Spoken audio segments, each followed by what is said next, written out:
नमस्कार दोस्तों, आज हमारी हरियाणा जीके की क्लास रहेगी और आज हम बात करेंगे हरियाणा की झील के बारे में।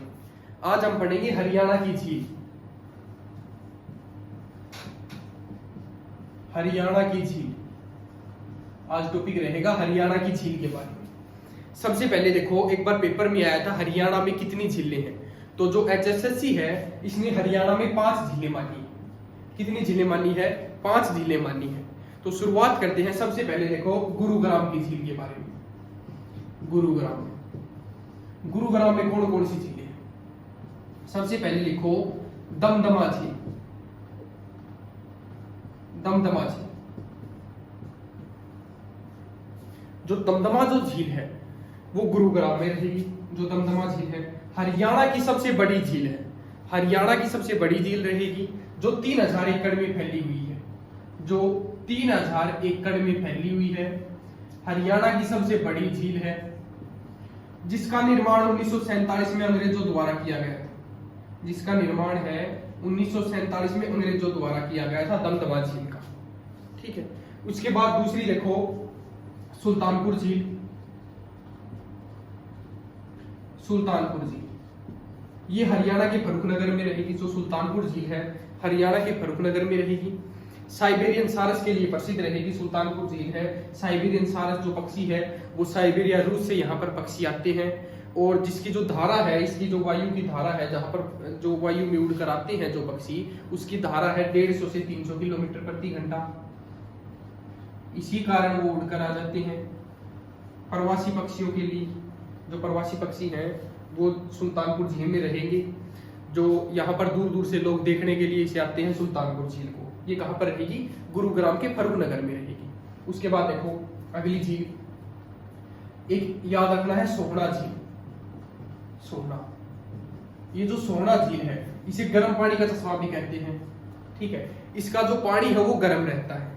इसका जो पानी है वो गर्म रहता है और इसमें स्नान करने से चर्म के रोग है वो दूर हो जाते हैं। सोहना झील में इसमें स्नान करने से चर्म के रोग हैं वो दूर हो जाते हैं। अगर पूछा जाए जो सोहना का जो पानी है वो गर्म किसके कारण रहता है, तो वो याद रखना है सल्फर या गंधक के कारण इसका पानी गर्म रहता है, सोहना झील का, जो कहां पर रहेगी? गुरुग्राम में रहेगी। उसके बाद देखो जो चौथी झील है वो है बसई झील। बसई झील। पांचवी जो झील है वो है खलीलपुर। खलीलपुर झील। ये पांचों झील है वो गुरुग्राम में रहेगी। ठीक है, ये चीज याद रखनी है। गुरुग्राम में 5 झीलें हैं, दमदमा, सुल्तानपुर, सोहना, खलीलपुर और बसई झील। ये पांचों झील कहां पर रहेंगी? गुरुग्राम में रहेंगी। उसके बाद देखो आगे बात करते हैं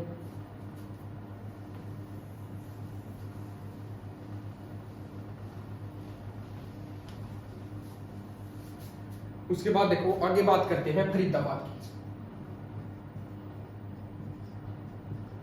फरीदाबाद में सबसे पहले देखो बड़खल झील। बड़खल झील 204 एकड़ में फैली है। NH 44 के पास में रहेगी, जिसका निर्माण 1947 में सिंचाई परियोजना के लिए किया गया था। ये चीज याद रखनी। बड़खल जो झील है ये 204 एकड़ में फैली हुई है, NH 44 के पास में रहेगी और 1947 में सिंचाई परियोजना के लिए इसका निर्माण किया गया था। किसका? बड़खल झील का। दूसरी जो झील है वो है सूरजकुंड झील। सूरजकुंड झील। सूरजकुंड झील।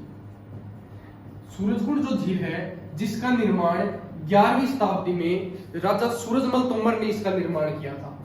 जो राजा सूरजमल है, सूरजमल तोमर, जो सूरजमल तोमर ने इसका निर्माण किया था 11वीं शताब्दी में। जो ये सूरजकुंड झील है ये उगते हुए सूरज के लिए प्रसिद्ध रहेगी। जो उगते हुए सूरज के लिए प्रसिद्ध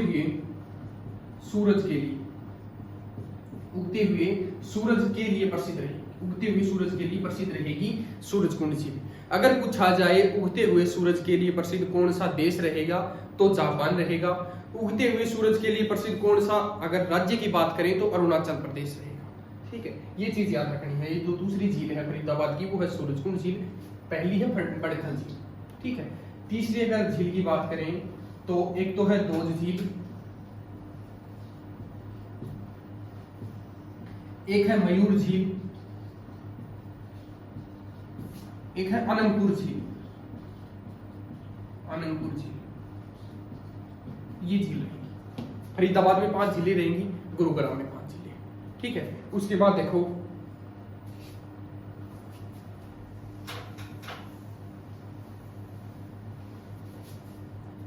उसके बाद आगे बात करते हैं मेवात की, जिसे हम कहते हैं मेवात। मेवात में कौन कौन सी झीलें हैं? सबसे पहले मेवात में झील है कोटला झील।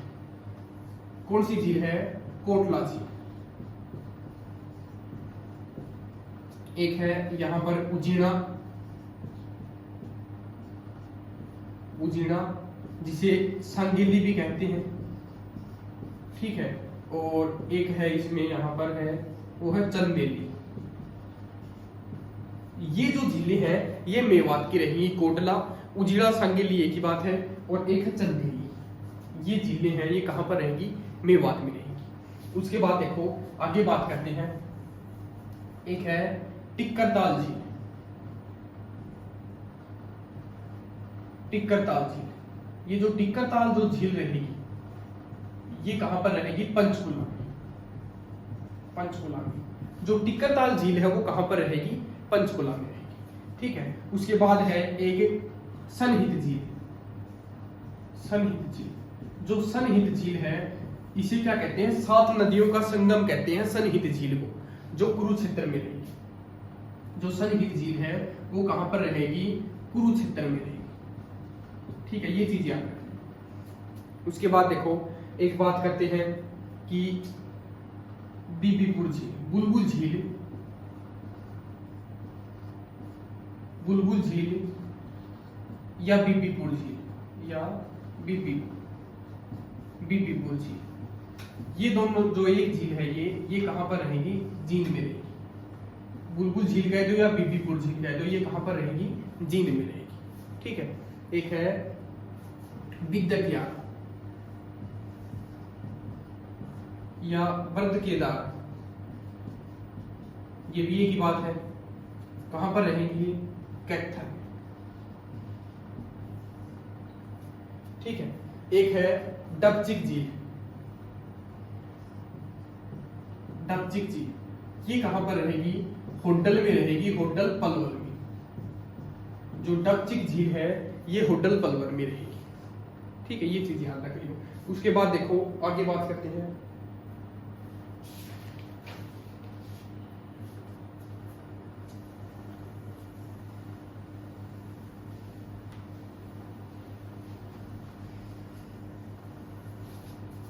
उसके बाद बात करते हैं कर्ण झील। कर्ण झील या इसे चक्रवर्ती झील भी कह सकते हैं। कर्ण झील या चक्रवर्ती झील है, ये करनाल में रहेगी। एक है ब्लूबर्ड झील। ब्लूबर्ड झील हिसार में रहेगी। अगर बात करें ब्लैकबर्ड, ये भी हिसार में रहेगी, लेकिन ये हास्सी में रहेगी, हास्सी हिसार में। ठीक है, ये ब्लूबर्ड झील हिसार में, ब्लैकबर्ड झील हास्सी हिसार में। ठीक है, ये चीज याद रखनी है। उसके बाद देखो आगे याद रखना है कि एक झील है तिलियार झील। तिलियार झील, ये जो तिलियार झील है ये कहां पर रहेगी? रोहतक में रहेगी। ठीक है, और अगर बात करें सबसे प्राचीन झील कौन सी रहेगी? सबसे जो प्राचीन झील है वो रहेगी ब्रह्म सरोवर झील। वो कौन सी रहेगी? ब्रह्म सरोवर झील। सबसे प्राचीन झील, सबसे प्राचीन रहेगी ब्रह्म सरोवर झील, जो कहां पर है? कुरुक्षेत्र में है ब्रह्म सरोवर झील, जो पक्की ईंटों से बनी हुई है ब्रह्म सरोवर झील, जिसमें जो अलबेरूनी है उसकी जो किताब है, किताब उल हिंद में भी इसका वर्णन मिलता है ब्रह्म सरोवर झील का। ठीक है, जो अलबेरूनी की जो पुस्तक है किताब उल हिंद है, उसमें भी इसका वर्णन मिलता है। ब्रह्म सरोवर झील है, सबसे प्राचीन झील रहेगी, कुरुक्षेत्र में रहेगी। ये चीज याद रखनी है। उसके बाद देखो एक झील की नाम भी याद रखना है, सोपा सागर झील। एक याद रखना है सोपा सागर। सोपा सागर ये शोभा सागर झील है, ये नारनौल महेंद्रगढ़ में रहेगी शोभा सागर झील। ठीक है, उसके बाद एक याद रखना है चिल्ला झील।